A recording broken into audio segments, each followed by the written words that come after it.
So here I am on Glastonbury tour, looking out at the wonderful English countryside, and yet knowing that that countryside is dying. And the reason it's dying is because of the food we eat. We eat the kind of foods with all the pesticides or the chemical fertilizers that are killing it, killing the wildlife, killing the soils, and basically heating up the planet, so we're killing our world. But now there's an opportunity to eat in a way which enriches the soil, that brings back nature.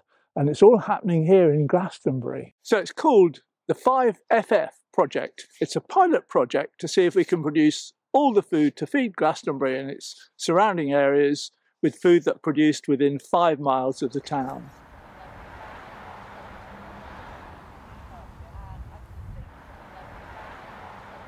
A few years ago, I was approached by one of the aldermen at the town council to do a pollination planting plan for the vergers, and it's grown from there.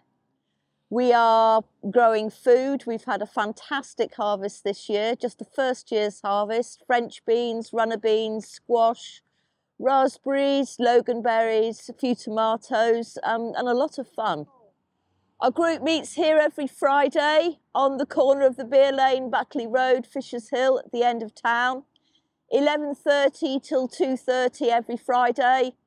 You don't have to be a gardener, you can be an artist, and you're very welcome. Beginners, advanced, horticulturalists, everybody is very welcome to give as little or as much as they can.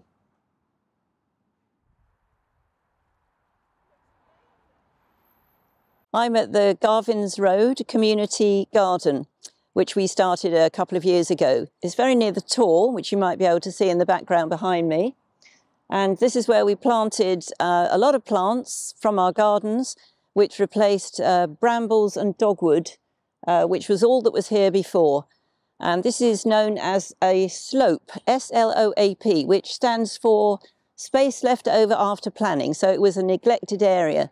But it's amazing what you can plant in an area like this, including vegetables and herbs.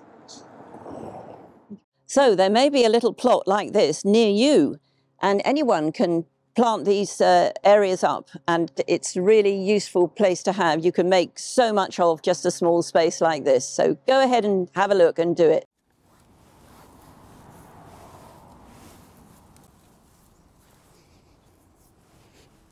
I'm Amy from Plotgate Community Farm. We're a CSA, which is a community-supported agriculture organisation based in Barton St David, about 5 miles from Glastonbury. And the idea is that we provide year-round seasonal veg boxes. So in March at the moment, we're moving into the Hungry Gap, but we've still got kind of stored roots that we're putting into the boxes, and we're harvesting leeks, purple sprouting broccoli, sprouts, cabbages, kale, and things like coriander still from the tunnels. We've used the pigs for clearing ground before we create new gardens and new kind of cropping areas, and they do a really good job of digging out roots, eating them down and just turning over that kind of top surface of the soil without a deep ploughing being necessary. We make our own compost here. We're on 3 acres of hand cultivated gardens on a no-dig system. So we've done a lot of tree planting here historically with the aim of sort of sequestering more carbon on site and creating more habitat for biodiversity. We also run an education programme offering level 1, level 2 horticulture programmes, and really that's trying to invest and to create a kind of food and growing kind of culture around the farm. We were set up as an example of an agroecological project, and we really try to work within the principles of agroecology, so focusing on the way that we grow on the land, the biodiversity, recycling and efficiency, but also on the human and social values that are embedded in agroecology.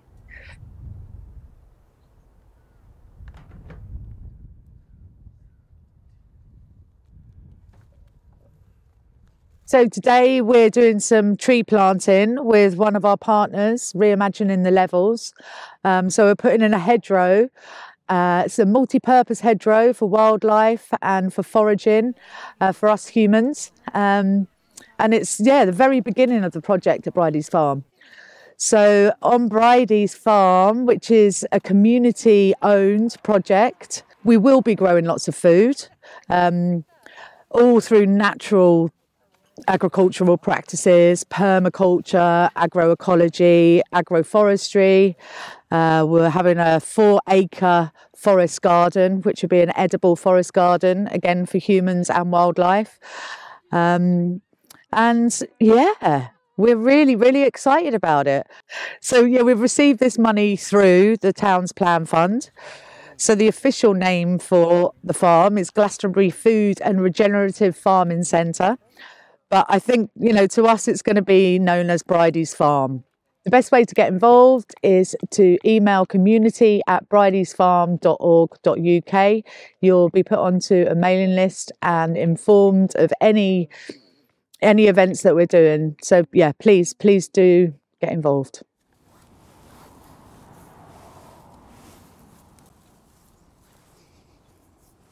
This is the Growing Happiness allotment project, and it's right in the centre of Glastonbury.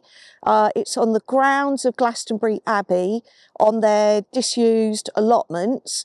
And what we do is we not only grow food and teach people how to grow food, but we grow people. We help them make friends, we help them become fitter, we help put the pieces of the jigsaw puzzle in place for them so that they can move on with their lives. Yeah, and they do it in these surroundings. There's lots of different things that they can do here. It's art, building skills, working as group, and it's a really lovely, serene, relaxed atmosphere. If you'd like to come and join us, we're at Silver Street and we are the Volunteer Network, and you can come and have a look, come and have a cup of tea with us and see if it's right for you.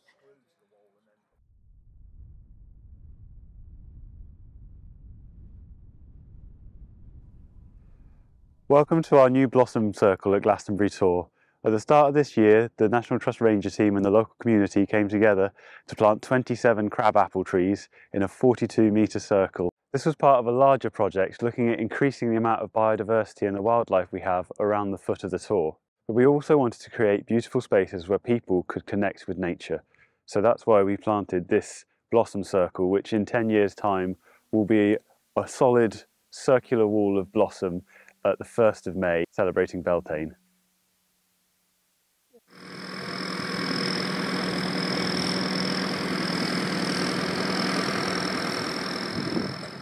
Hello, I'm Ben. I'm a sheep farmer from Butley. I'm also a small-scale agricultural contractor. I do a lot of work for the local farmers, smallholders and growers in the area. And I think that this 5-mile food and farming is so very important to everyone, especially now that we're in a climate emergency. People really need to think about where their food comes from, the food miles and how it's produced. People need to stop using the supermarkets and start supporting the local farmers and growers. It's just amazing to see what people are actually producing within 5 miles of Glastonbury, and we really need your support. You can see all the amazing things that are happening in Glastonbury right now, and it's very important because this is a moment in history. About 50 years ago, a group of chemical companies hijacked our food system. They promised us a green revolution, but it was anything but. Now, at last, we have a chance to take back our food, take back our countryside, and put it to the service of all of us, the people. And it's starting here in Glastonbury. Let's not lose this opportunity.